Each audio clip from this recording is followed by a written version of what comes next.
Welcome to this video. My name is Eva, and in this video I share with you the most important things that I've learned from my solo backpacking trip. I went solo backpacking for 4.5 months in Asia. It was the first time that I did such a trip like solo backpacking outside of Europe. I'm from Germany originally, and it was definitely really life-changing, and I just want to share my experience because maybe you think about going backpacking on your own.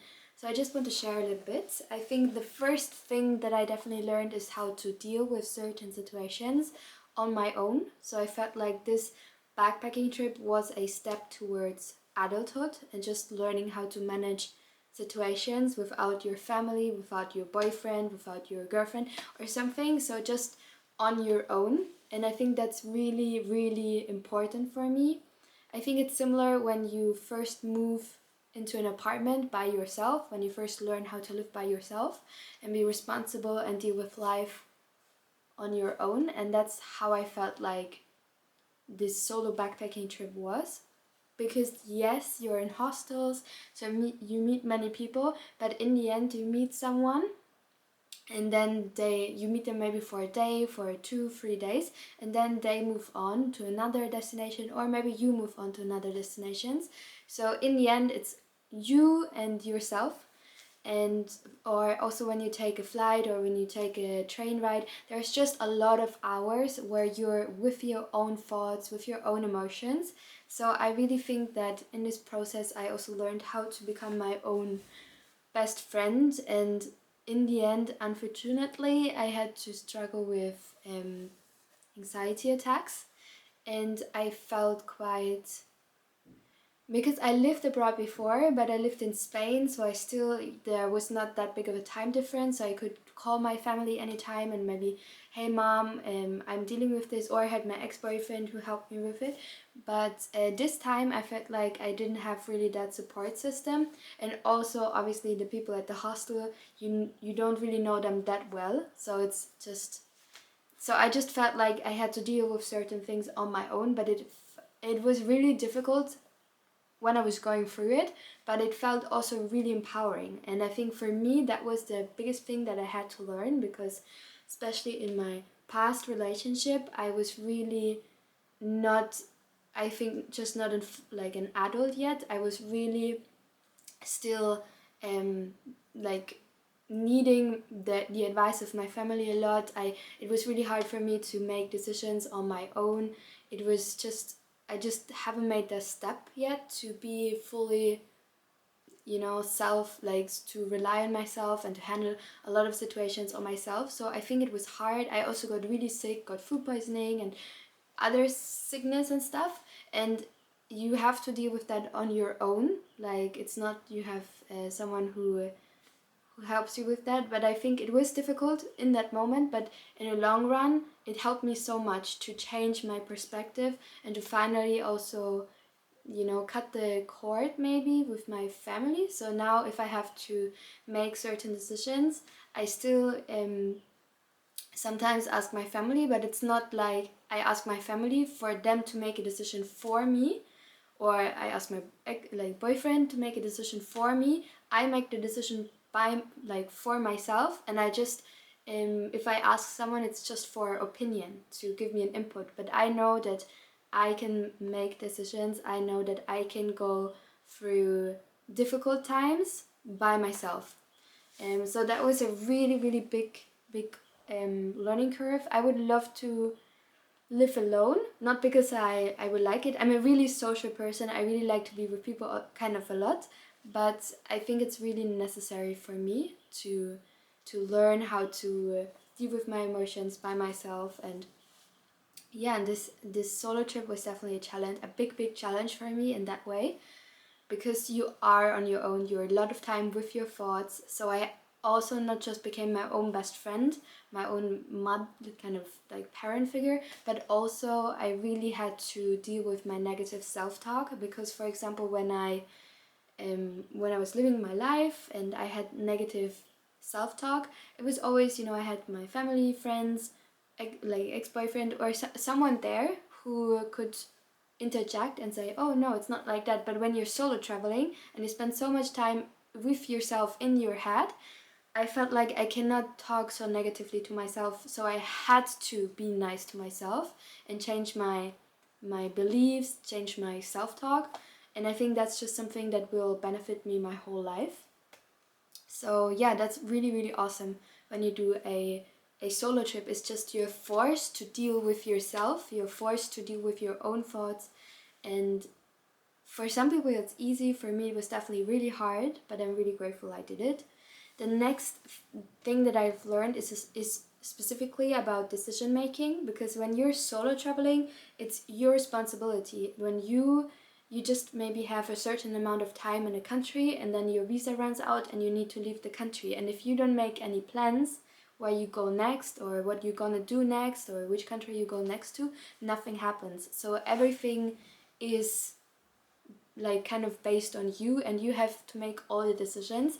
And especially when you're solo traveling long term, like I traveled 4.5 months, there's so many decisions that you have to make, and it really pushed me because I always had major problems making decisions. I was always really, is it the right decision, is it the wrong decision, I don't know what to do. But what I learned, a very big lesson, is first, you never know what is the right decision, because life just, you make a decision, you think it's the right decision, and then life happens, it's not the right decision. But maybe maybe in 5 years you look back, for 5 years you thought, oh, that was a bad decision, but then after 5 years you look back and you think, no, it was exactly the right decision. So you never know what is right, what is wrong, you cannot know. And so for me it was really helpful to put away the pressure and just say, okay, I'm just going to make that decision. Maybe I wrote pros, cons, and I just try it, and then the universe, God, whatever, will show me if it's a kind of a right decision or not. And also really important, you cannot make always the right decision, and that was really, really healing for me. Actually, I talked with another traveler, and he helped me so much in the process of saying, hey Eva, you cannot always make the right decision, and there will be some times where you make a decision and it's just stupid, or not stupid, but it turns out not in a way maybe that you thought it should, and that's okay. It is okay to make wrong decisions or decisions that turn out in a negative way, and sometimes you can still afterwards change the situation. So for example, about me, I went to, after Thailand, I had to leave the country because my visa ran out, so I went to Malaysia. And for me, I didn't feel good in Malaysia. It felt not like a culture that I could connect with. And so you could say it was kind of the wrong decision. I could have went to Vietnam instead, but you never know. Like, you never know how things turn out. So that was a really great lesson for me. Difficult challenge for me to make so many decisions, but I feel like now I definitely can make decisions easier. I don't again need to call my mom ask my ex-boyfriend to make a decision for me. I can make them. I can take responsibility for the outcome.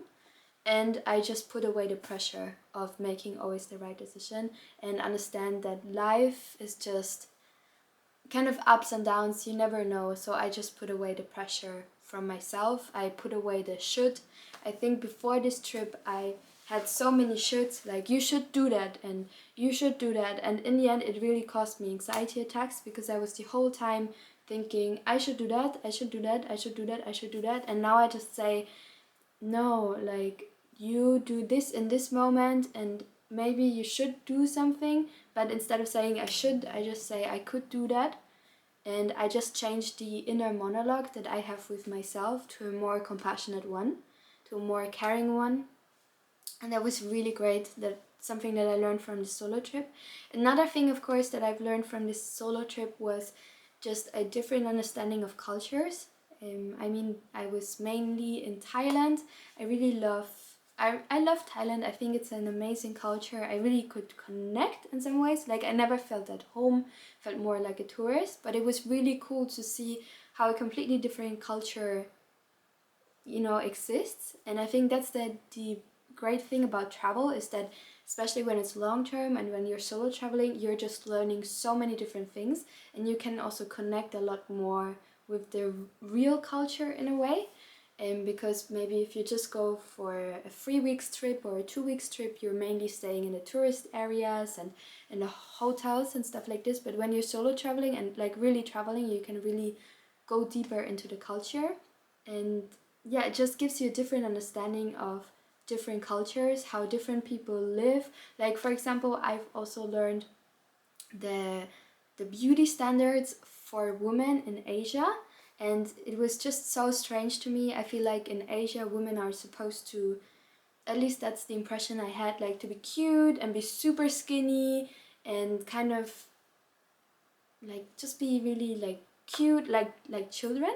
And in Germany I feel like women are supposed to be like men, like really like equal like men. And in Spain, I lived in Spain and I had the impression, like in Latin culture, also a little bit Spanish cultures, women are supposed to be a lot like sexy and like not sweet at all, just more like sexy and mysterious and loud.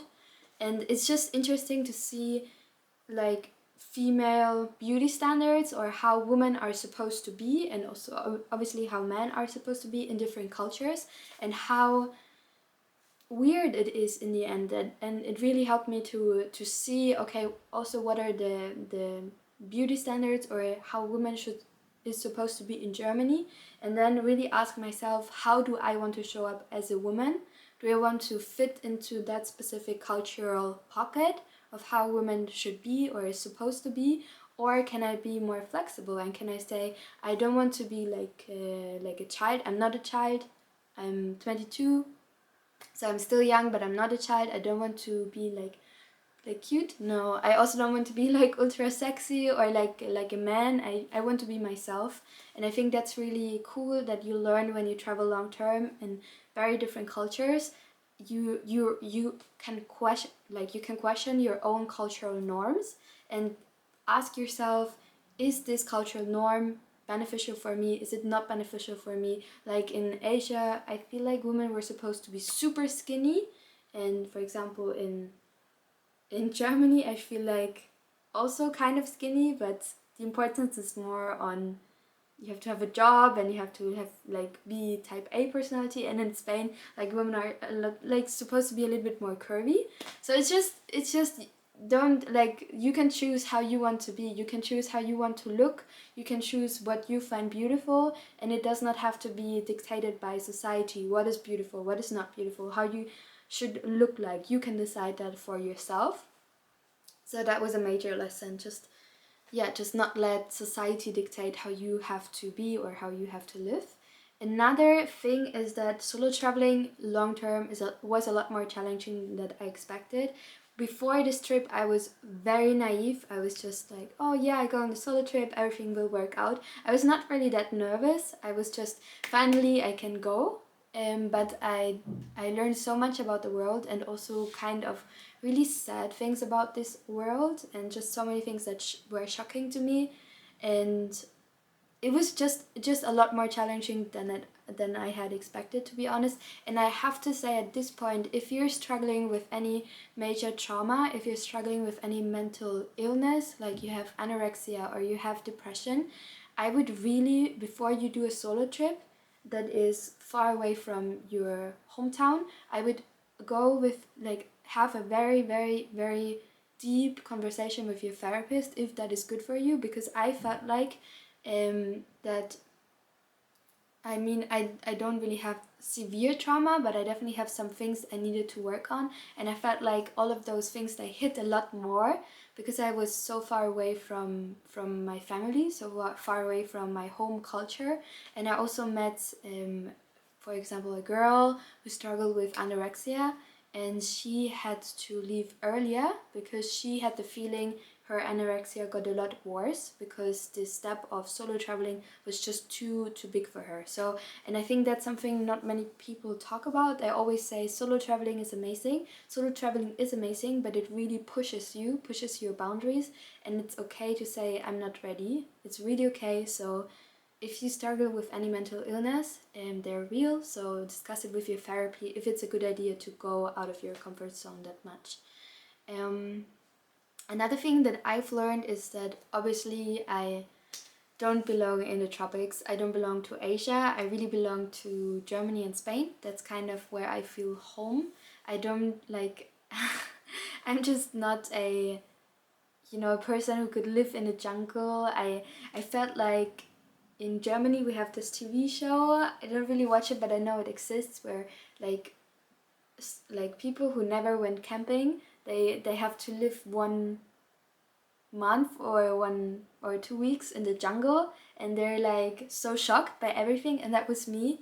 I felt like I'm just not that nature person. I don't like mosquitoes.